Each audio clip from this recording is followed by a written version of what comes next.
जी नाजरीन, इफ्तिखार अहमद सईद साहब जो है वो यहाँ पर हमारे पास मौजूद हैं और इफ्तिखार साहब जितने भी पाकिस्तान पब्लिक एड ट्रस्ट के ज़रिए तमाम फ्री मेडिकल कैंप और आई कैंप का इनकाद किया जाता है, वो तमाम तर ज़िम्मेदारी जो है वो इफ्तिखार अहमद सईद साहब की होती है।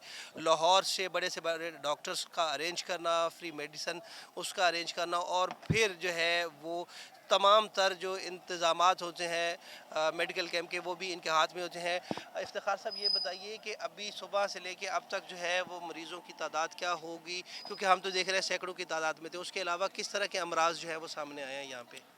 जी, बहुत शुक्रिया जाफ़र साहब। तादाद जो है वो तकरीबन अगर हम पर्चियों की बात करें जो यहाँ से यानी जो बनाई गई हैं मरीज़ों की तशख़ीस के लिए, तो वो तकरीबन कोई 1200 से 1300 के करीब जो है ना उनकी तादाद थी जो कि बनाई गई पर्चियाँ।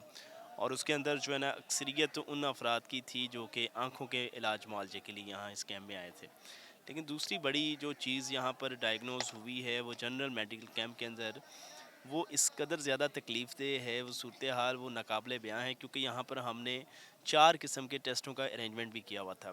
पहला शुगर का था, दूसरा कोलेस्ट्रॉल था, फिर हेपेटाइटिस बी सी था और फिर यूरिक एसिड था। अब इन टेस्टों में सबसे ज़्यादा हाईएस्ट रैंकिंग के अंदर जो चीज़ जिस बीमारी का इंकशाफ हुआ है वो हेपेटाइटिस बी सी है। सर 35 के करीब जो है ना अफराद का जो है ना हेपेटाइटिस सी का टेस्ट हुआ है और 31 अफराद के अंदर हेपेटाइटिस सी जो है वो उसकी तशख़ीस भी पॉजिटिव आया है, जो कि इंतहाई अलार्मिंग है, इंतहाई अलार्मिंग अच्छा, है। तो आप जो आपकी बात सुन रहे हैं अभी, अब 35 लोग यहाँ पे अगर आया तो रेशो का अंदाज़ा तो ये हो सकता है कि समझे कि 99% जो है वो लोगों में ये बीमारी पाई जा रही है। तो अब इससे तदारक कैसे है, बचा कैसे जा सकता जी, है? बचने के लिए जो है ना वो पहली बात तो ये है कि बड़ी ज़बरदस्त आगाही मुहिम का जो है ना आगाज़ किया जाना चाहिए। सही है। आगाही होगी, लोगों को पता होगा कि भाई कौन से ऐसे होते हैं कि हेपेटाइटिस फैलने के जो है ना बहुत सारी जो है ना वजूहात होती हैं। जैसे मिसाल के तौर पे अगर नाई के पास गए हैं और वहाँ पे शेव वगैरह करवाई है, तो उसका जो उस्तरा वगैरह ये जो भी ब्लेड वगैरह इस्तेमाल किया उसको चेंज नहीं किया गया और वही उस्तरा या ब्लेड जो है ना वो दूसरे जो है ना उसको उसके ऊपर इस्तेमाल हो गया।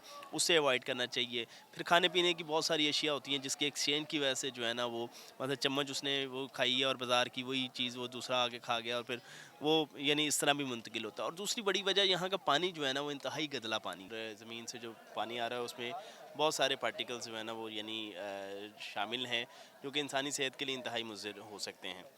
लिहाजा मेरी अरबाब इख्तियार से तो ये इल्तमास है ही है कि वो इस मसले की तरफ जो है वो तवज्जो यानी अपनी लेके आएँ।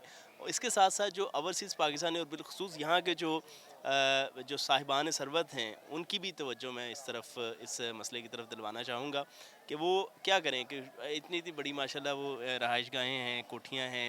यहाँ पर एक एक फ़िल्ट्रेशन प्लांट अगर वो अपने घर के बाहर लगा देते हैं तो ये सारे इलाके का मसला हल हो जाएगा। जी, बहुत शुक्रिया इफ्तिखार साहब। नाज़रीन, जैसा कि इफ्तिखार साहब की बात आपने सुनी है, इंतहाई खूबसूरत बात ये थी कि इनका पैगाम जो है अरबाब इख्तियार और साहिब सरवत लोगों के जो है वो हवाले से था, और यकीनी तौर पर जो मकामी सतह पे साहिब सरवत लोग हैं, अगर वो एक एक फ़िल्ट्रेशन प्लांट जो है वो अपने एरिए में लगाएँगे तो यकीनी तौर पर इस बीमारी से निजात मुमकिन हो सकती है।